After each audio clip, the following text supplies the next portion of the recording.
Good morning बच्चों। Class 12 political science lectures में आपका स्वागत है। बीच में हम लोगों ने इकोनॉमिक्स भी पढ़ना स्टार्ट कर दिया था, तो लेक्चर्स जो हैं बीच में रोक दिए गए थे। आप फिर से हम 2-3 दिन तक अब पॉलिटिकल साइंस पढ़ेंगे। तो आज हम चैप्टर फर्स्ट को कंटिन्यू करते हैं। पिछले चैप्टर में हम लोगों ने देखा था कि किस तरीके से यूएस और यूएसएसआर के बीच में परमाणु हथियारों को रोकने के लिए संधियां हुई थी। 3 संधियां बहुत इंपॉर्टेंट थी जो मैंने आपको लास्ट लेक्चर में बताई थी। आज उसी के आगे हम कंटिन्यू कर रहे हैं। तो आज का जो टॉपिक है आपका, वो बहुत ही अच्छा और बहुत ही इंटरेस्टिंग और सबसे ज़रूरी बात है, बहुत ही इम्पोर्टेंट टॉपिक है। पेपर में ये समझ लो आएगा ही आएगा इससे क्वेश्चन। गुट निरपेक्षता। गुट निरपेक्षता क्या चीज़ है, आज हम लोग इसको स्टडी करने वाले हैं। ठीक है।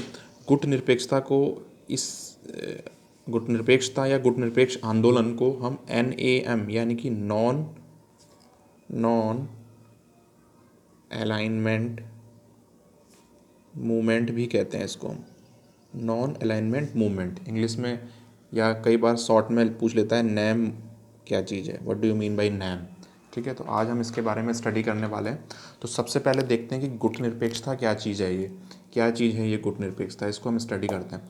ठीक है, देखो बच्चों, जैसे कि हमें पता है, हम जानते हैं कि द्वितीय विश्व युद्ध के बाद जो है पूरी दुनिया जो है 2 ध्रुवों में बंटने लगी थी। ठीक है, 2 ध्रुवों में बंट गई थी दुनिया। एक तो थी आपकी ये वाला जो गुट था आपका, ठीक है, पूर्वी गुट और पश्चिमी गुट। 2 गुटों में हमारी जो पूरी दुनिया है वो बंट गई थी। ठीक, पूर्वी गुट में आपके आ गए थे USSR वाले जो कंट्रीज़ थे।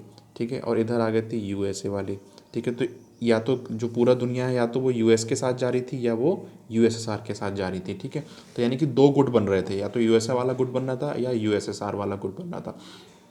लेकिन इसी दौरान कुछ देश ऐसे भी थे, ठीक है, कुछ देश आपके ऐसे भी थे जो ना तो US के साथ गए, जो ना तो USA के साथ गए, और ना ही USSR के साथ गए। ठीक है, क्योंकि ये वो दे इनमें इन देशों ने क्या सोचा, जो कुछ देश थे जिन्होंने किसी को सपोर्ट नहीं किया, ना तो USA के साथ गए ना ही USSR के साथ गए, क्योंकि इन्होंने सोचा कि भाई हम अब, क्योंकि ये देश वो देश थे जो अभी अभी जो है गुलामी से आज़ाद हुए थे। जैसे कि इसमें भारत भी शामिल था। ठीक है, भारत हो गया, युगोस्लाविया हो गया, ठीक है, और भी आपके जैसे इंडोनेशिया, घाना, है ना, ये सब, मिस्र हो गया, इजिप्ट हो गया। ठीक है, ये जो देश थे, ये ऐसे देश थे जिन्होंने कहा कि भैया हम ना तो USA के साथ जाएंगे ना ही हम USSR के साथ जाएंगे। ठीक है, क्यों नहीं जाएंगे, क्योंकि हम अभी अभी तो यार आज़ाद हुए हैं। ठीक है, अभी अभी हम आज़ाद हुए हैं, और आज़ाद के बाद अब ये USA और USSR पता नहीं कहाँ से आ गए, ये कहने लगे कि तुम या तो हमारे में शामिल हो या USSR में शामिल हो, तो भैया हम तो फिर से गुलाम हो जाएंगे। ठीक है, अभी तो हमें आज़ादी मिली है, तो अभी हम जो है ना तो USA के साथ जा रहे हैं ना ही USSR के साथ जा रहे हैं। ठीक है, हम अलग रहेंगे, हम क्या रहेंगे, गुट निरपेक्ष रहेंगे। क्या रहेंगे हम, गुट निरपेक्ष रहेंगे, यानी कि हम किसी गुट की अपेक्षा नहीं करेंगे। हर दोनों गुट के प्रति हम निरपेक्ष रहेंगे, यानी कि हम दोनों में से किसी गुट के साथ नहीं रहेंगे। ठीक है, हम ना तो USA को सपोर्ट करेंगे ना ही USSR को सपोर्ट करेंगे, ना ही इसका विरोध करेंगे ना ही इसका विरोध करेंगे। ठीक है, यानी कि हम ना तो USA के साथ शामिल होंगे ना ही USSR के साथ शामिल होंगे। हम अपना अलग रहेंगे। ठीक है, हम बिल्कुल ही अलग रहेंगे। ठीक है, हम गुट निरपेक्षता को फॉलो करेंगे, हम नॉन अलाइनमेंट रहेंगे, नॉन अलाइन रहेंगे, हम इन दोनों में से किसी के साथ नहीं रहेंगे। इसी को हम क्या बोलते हैं बच्चों, गुट निरपेक्षता कहते हैं। ठीक है, क्या बोलते हैं इसको, हम गुट निरपेक्षता कहते हैं। ये गुट निरपेक्षता में अधिकतर देश वो शामिल थे जिनको अभी रिसेंट में, अभी हाल फिलहाल में ही आज़ादी मिली थी। ठीक है, और वो दोबारा USA और या USSR के गुलाम नहीं होना चाह रहे थे। ठीक है, इसलिए उन्होंने क्या सोचा कि हम गुट निरपेक्षता को फॉलो करेंगे। क्योंकि तुम खुद सोचो ना, मान लीजिए जैसे जो कुछ देश जो हैं, जो जिन्होंने गुट निरपेक्षता फॉलो की, मान लो उदाहरण के तौर पर भारत ही ले लो, क्योंकि भारत ना तो इधर था ना इधर था, भारत गुट निरपेक्ष देश था। तो मान लो भारत जो है अगर USA के साथ चले आता, तो क्या करना पड़ता भाई, भारत को अभी अभी 1947 में आज़ादी मिली है। ठीक है, अगर वो अब फिर आज़ादी के बाद USA के साथ शामिल हो जाता, तो भैया USA के साथ शामिल होता तो उसको USA की सुननी पड़ती ना, US के इंस्ट्रक्शंस मानने पड़ते, US का दबाव झेलना पड़ता, US जैसा कहता वैसा करना पड़ता। तो भाई आज़ादी का महत्व क्या रह गया, कोई महत्व नहीं रह गया, फिर से गुलामी एक तरीके से US की करने लगे। या मान लो USSR के चला जाता, तो USSR की गुलामी करता, क्योंकि भारत तो इतना शक्तिशाली और मजबूत नहीं था ना, USSR महाशक्ति था, तो USSR के साथ अगर शामिल होता तो USSR की गुलामी करता, सोवियत संघ की गुलामी करता। तो इसलिए इन देशों ने ये निर्णय लिया कि भैया हम ना तो USA के साथ जाएंगे और ना ही हम USSR के साथ जाएंगे, हम जो है गुट निरपेक्षता का पालन करेंगे, गुट निरपेक्ष रहेंगे हम, ठीक है। तो इसी चीज़ को हम क्या बोलते हैं बच्चों, गुट निरपेक्षता कहते हैं। क्या कहते हैं इसी को हम, गुट निरपेक्षता कहते हैं। तो अब हम इसकी परिभाषा लिख सकते हैं, लिख लीजिए इसकी परिभाषा। पूछ लेता है पेपर में गुट निरपेक्षता क्या है और गुट निरपेक्ष देश कौन कौन से थे। लिखेंगे इसमें हम, जब दुनिया दो ध्रुवों में बट रही थी तो कुछ देशों ने गुट निरपेक्ष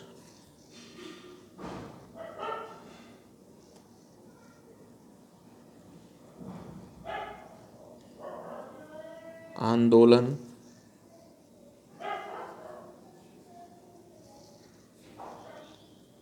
किया, अर्थात इन देशों ने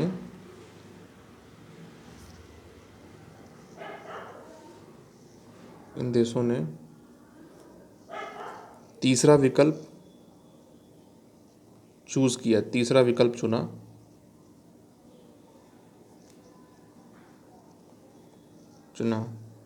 जो कि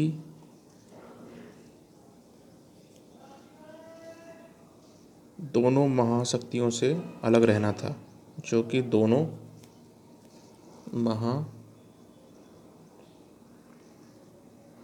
महाशक्तियों से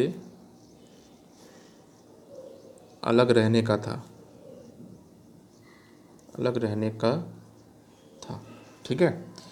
इसी आंदोलन, इसी को गुट निरपेक्षता कहते हैं। इसी को क्या कहते हैं, इसी को गुट निरपेक्षता या नॉन अलाइन मूवमेंट कहते हैं या नैम कहते हैं। इसी को गुट निरपेक्षता कहा जाता है। कितना आसान है, देखो भैया, सीधी बात है, हम दोनों देशों में से किसी देश के साथ नहीं जाएंगे, हम अलग रहेंगे, ठीक है। इसी को क्या बोलते हैं हम, गुट निरपेक्षता कहते हैं।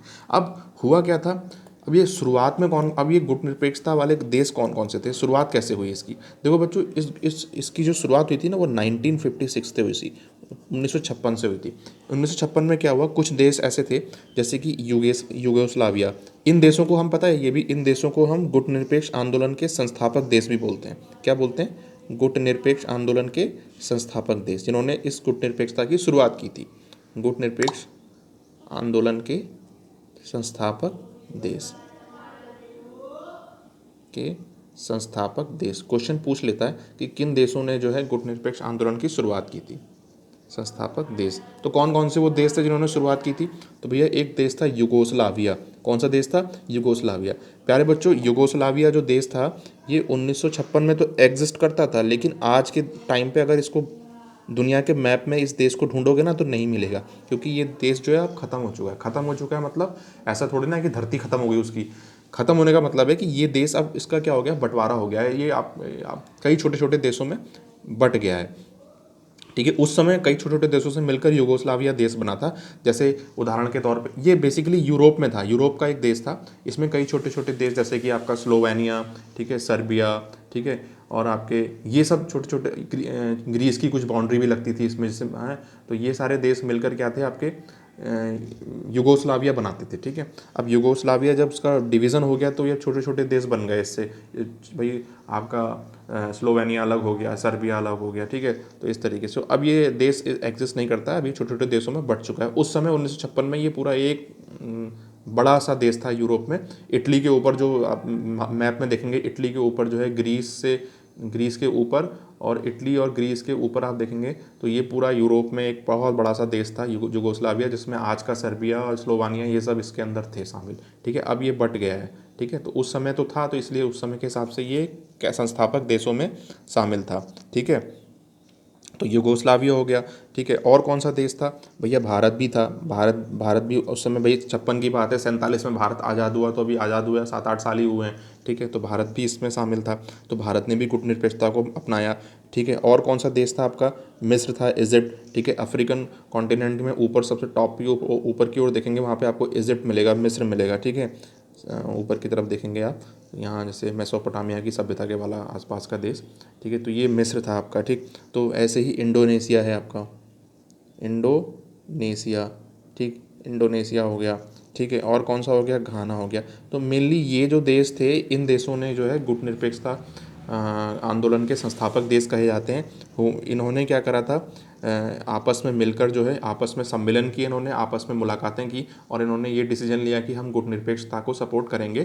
तो ये संस्थापक देश कहे जाते हैं। ये 5 देश जो हैं, ये जो हैं गुटनिरपेक्षता के क्या कहे जाते हैं, संस्थापक देश कहे जाते हैं। मेनली ये 3 हुए, यूगोस्लाविया, भारत और मिस्र, ठीक है। ये तीनों ने शुरुआत की, बाद में ये इंडोनेशिया और घाना आकर इन भी इसमें शामिल हो गए, इन तीनों को सपोर्ट किया। तो इसलिए ये जो 5 देश थे, इसको हम क्या बोलते हैं, गुटनिरपेक्ष आंदोलन के संस्थापक देश, इन्होंने शुरुआत की थी, ठीक है। अब इन्होंने, इन देशों में कौन कौन से वो नेता थे जिन्होंने बहुत ज़्यादा बढ़ चढ़कर इस आंदोलन को सपोर्ट किया, तो वो बड़ा इंपॉर्टेंट है, आपको याद रखना है, क्वेश्चंस में पूछा जाता है। जैसे यूगोस्लाविया में उस समय Joseph Broz Tito, Joseph Broz Tito, ये थे वहाँ के नेता थे यूगोस्लाविया के, ठीक है। इन्होंने जो है गुटनिरपेक्षता को अपने देश में जो है काफ़ी बढ़ाया और इसका सपोर्ट किया। भारत में इसकी जिम्मेदारी किसने उठाई थी, हैं, चाचा जी ने, चाचा जी ने, ठीक है। चाचा जी कौन कौन चाचा जी भैया, हमारे चाचा, सबके चाचा, पूरे देश के चाचा, पंडित नेहरू जी, पंडित जवाहरलाल नेहरू जी, ठीक है, जवाहरलाल नेहरू जी, ठीक है। इन्होंने इसका बीड़ा उठाया था, ठीक है। भारत में इसके जो लीडर थे, ठीक है, वो चाचा जी थे, ठीक है। तीसरे पे मिस्र में जो नेता थे जिन्होंने इसको सपोर्ट किया बहुत ज़्यादा, उनका नाम था गमाल गमाल नासिर, या गमाल, पूरा नाम था गमाल अब्दुल नासिर, ठीक। इंडोनेशिया में बहुत सुकर्णो, बहुत फेमस नाम है ये, सुकर्णो, ठीक है, ये नेता थे। और घाना में एने क्रूमा, एने क्रूमा, ठीक है, एने क्रूमा, ये घाना के नेता थे। तो इन्होंने जो है शुरुआत की, इन देशों में इन नेताओं ने शुरुआत की। भारत में चाचा जी ने, मिस्र में गमाल अब्दुल नासिर ने, इंडोनेशिया में सुकर्णो ने, घाना के एनो क्रूमा जो नेता थे उन्होंने। तो ये देश जो है संस्थापक देश कहे जाते हैं और ये संस्थापक नेता कहे जाते हैं। आपको देश और नेता दोनों याद होने चाहिए, बहुत इंपॉर्टेंट है, ठीक है। तो इन देशों ने शुरुआत कैसे की, ठीक है। क्वेश्चन आता है कि मतलब इन्होंने कैसे, कहाँ कहाँ सम्मेलन किए, कैसे कैसे मिले। तो असल में क्या था, ये देश सम्मेलन क्या करते थे शुरुआत में, ठीक है। तो इन्होंने जो गुटनिरपेक्षता आंदोलन को बढ़ावा देने के लिए इन 5 देशों ने एक सम्मेलन किया था, ठीक है। वो सम्मेलन बड़ा इंपॉर्टेंट है, उसको हम गुटनिरपेक्ष आंदोलन का पहला सम्मेलन भी कहते हैं। पेपर में अलग से पूछता है कि गुटनिरपेक्षता आंदोलन का पहला सम्मेलन कहाँ हुआ था, ठीक है। तो ये ध्यान देते हैं, यहाँ देखते हैं इसको, गुटनिरपेक्ष आंदोलन का पहला सम्मेलन, ठीक है, पहली मीटिंग आप कह सकते हो, ठीक है। तो 1961 में बेटा हुई थी ये, 1961 में ये हुआ था सम्मेलन। और कहाँ हुआ था, वैन, कब हुआ था, 1961 में। और कहाँ हुआ था, वेयर, मतलब कहाँ हुआ था, बेलग्रेड में हुआ था ये, बेलग्रेड, ठीक है। तो बेलग्रेड में हुआ था ये।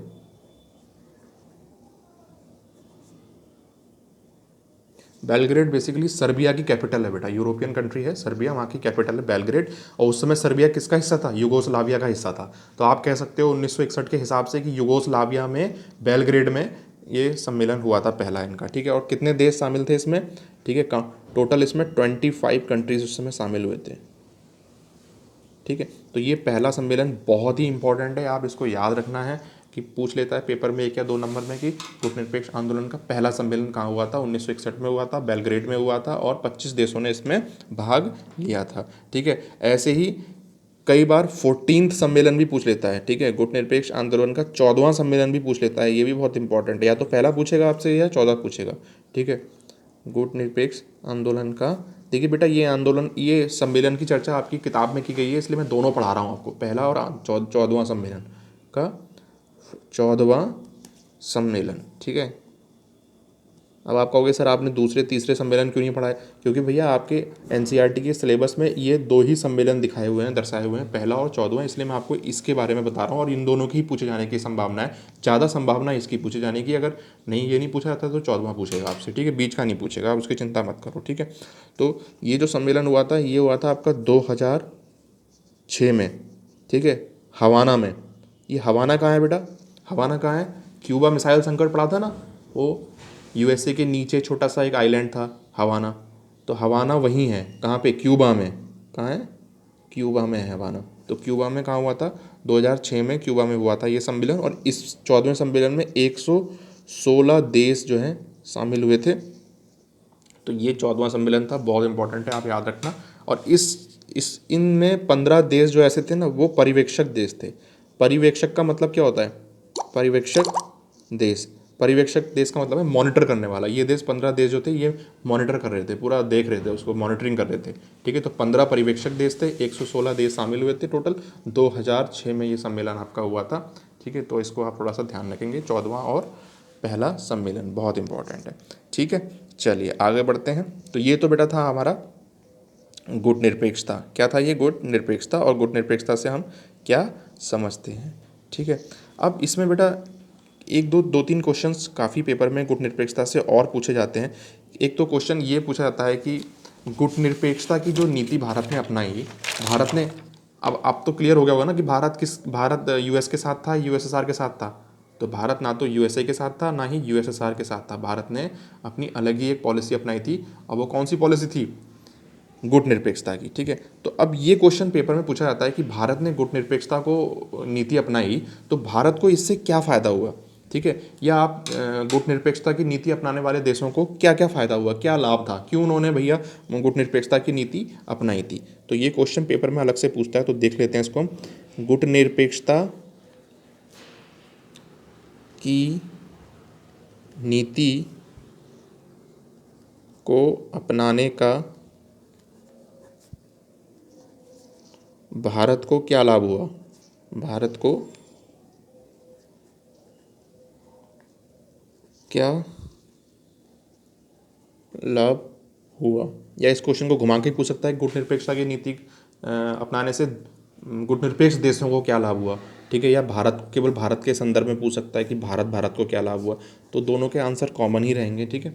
तो क्या लाभ हुआ भैया? पहला लाभ क्या हुआ बताइए? भारत अंतर्राष्ट्रीय फैसले क्या करने लगा? स्वतंत्र होकर लेने लगा। पहले क्या था भाई? भारत जो है अपने फैसले स्वतंत्र होकर लेने लगा। भारत अंतर्राष्ट्रीय या इंटरनेशनल डिसीजन, फैसले स्वतंत्र होकर लेने लगा। मतलब किसी की ऊपर से वो नहीं है, पाबंदी नहीं है, स्वतंत्र डिसीजन भारत लेने लगा, स्वतंत्र होकर लेने लगा। भाई अगर यूएसए के साथ रहता तो यूएसए जैसा कहता वैसा डिसीजन लेना पड़ता, और अगर यूएसएसआर के साथ रहता तो यूएसएसआर जैसा कहता वैसा डिसीजन लेना पड़ता। लेकिन भारत तो दोनों में किसी के साथ नहीं था, तो भारत तो गुट निरपेक्ष था। तो भारत जो है अंतर्राष्ट्रीय जो भी डिसीजन होते थे, इंटरनेशनल डिसीजन हमारे देश के लिए, वो बिल्कुल फ्री होकर लेने लगा। मुझे कोई टेंशन नहीं यूएसए क्या सोच रहा है, यूएसएसआर क्या सोच रहा है। तो एक तो सबसे बड़ा फायदा भारत को ये हुआ। ठीक है। दूसरा क्या फायदा हुआ? ठीक है, भारत अपने हितों को, अपने फायदे को देखकर फैसले लेने लगा। ठीक है। तो आप कह सकते हो भारत क्या करने लगा? अपने हितों या फायदों, अपने हितों या कह सकते हैं उसको फायदों, ठीक है, को ध्यान में रखकर फैसले लेने लगा। ध्यान में रखकर फैसले लेने लगा। अब भारत वही फैसले लेने लगा वो फैसले लेने में भारत को आज़ादी मिल गई जिसमें भारत का फायदा था। ठीक है। अगर गुट निरपेक्ष नहीं होता, यूएस के साथ होता, तो यूएस का फायदा देखना पड़ता। अगर यूएसएसआर के साथ होता तो यूएसएसआर का फायदा देखना पड़ता। अब क्या है, भारत स्वतंत्र फैसले लेने लगा अंतर्राष्ट्रीय, और साथ साथ अपने हितों को, अपने लाभ वाले फैसले हैं लेने लगा। ठीक है, ले सका कह सकते हो आप। ठीक। और क्या फ़ायदा हुआ? तीसरा फ़ायदा आप लिख सकते हो उसमें, क्या फ़ायदा हुआ? ठीक है, भारत हमेशा एक ऐसी स्थिति में बना रहा। ठीक है, जैसे मान लो ये यूएसए था, ठीक है, और ये यूएसएसआर था। ठीक। तो भारत ये है, इंडिया ये है, इंडिया गुट निरपेक्ष है।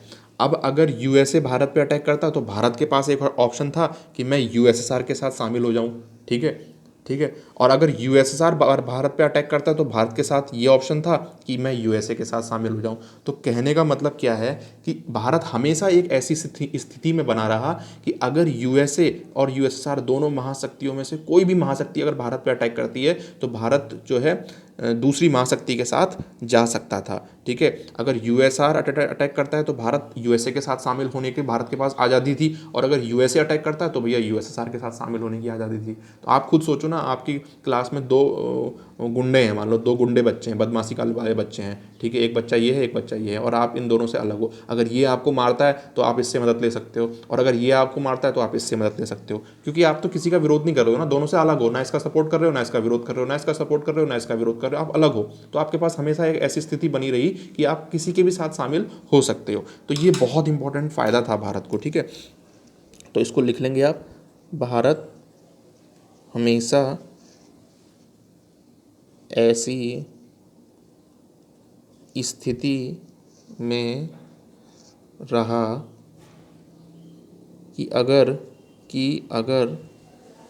मैं आपको बिल्कुल अपने शब्दों में समझा रहा हूँ, अगर एक महाशक्ति, चाहे यूएसए हो चाहे यूएसएसआर, दो ही महाशक्ति थी, अगर एक महाशक्ति उसके खिलाफ हो जाए, उसके खिलाफ जाए तो भारत दूसरे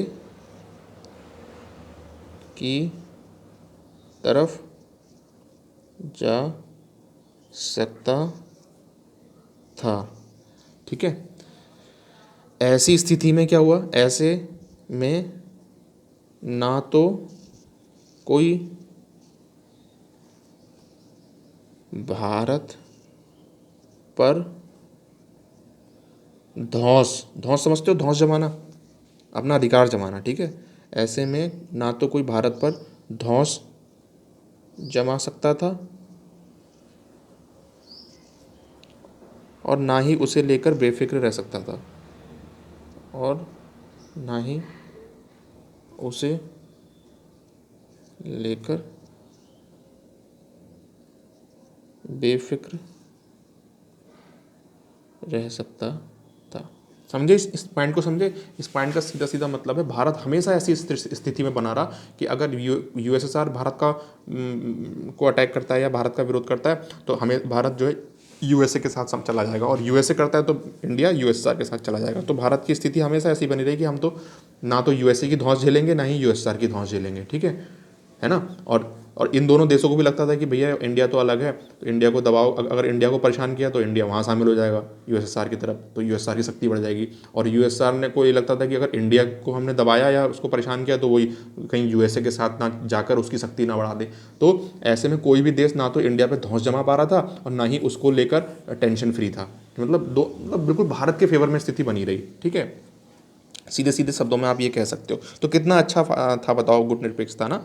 अच्छा, सबसे बड़ा फ़ायदा क्या रहा, एक हम तो वो तो छोड़ दिया हमने, भारत जो है गुटनिरपेक्षता की नीति अपनाकर दोबारा गुलाम होने से बचा रहा, क्योंकि दोबारा गुलामी झेलनी पड़ सकती थी भारत को। भारत गुटनिरपेक्षता की नीति अपनाकर, ठीक है, फिर से यानी कि दोबारा से गुलाम होने से बचा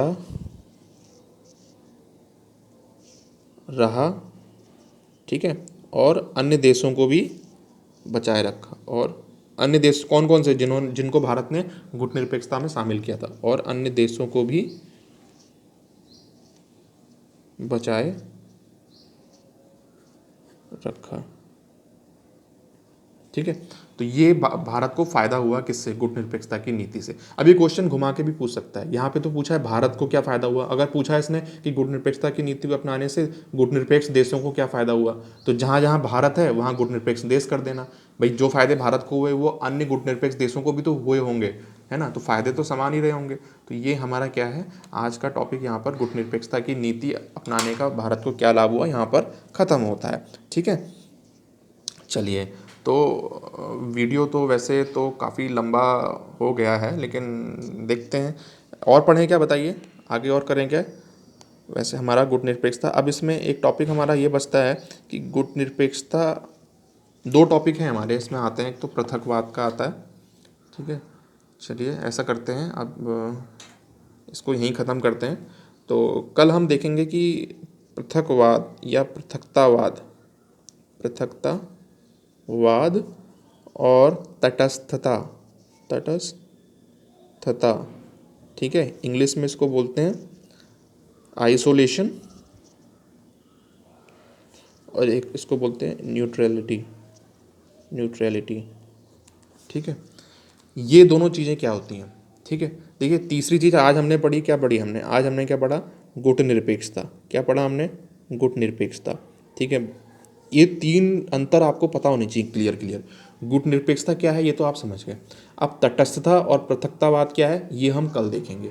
जब हम ये तीनों समझ जाएंगे ना, तब हम ये समझ पाएंगे कि इन तीनों में क्या अंतर है, और जिन देशों ने पृथकतावाद को अपनाया वो किस तरीके की नीति अपनाते थे, और जिन्होंने तटस्थता को अपनाया वो किस तरीके की नीति अपनाते थे, और जिन देशों ने गुटनिरपेक्षता की नीति को अपनाया वो किस तरीके से नीति अपनाते थे। कुल मिला के जो पूरी दुनिया है ना, वो या तो यूएस के साथ जा रही थी, ठीक है, या वो यूएसएसआर के साथ जा रही थी।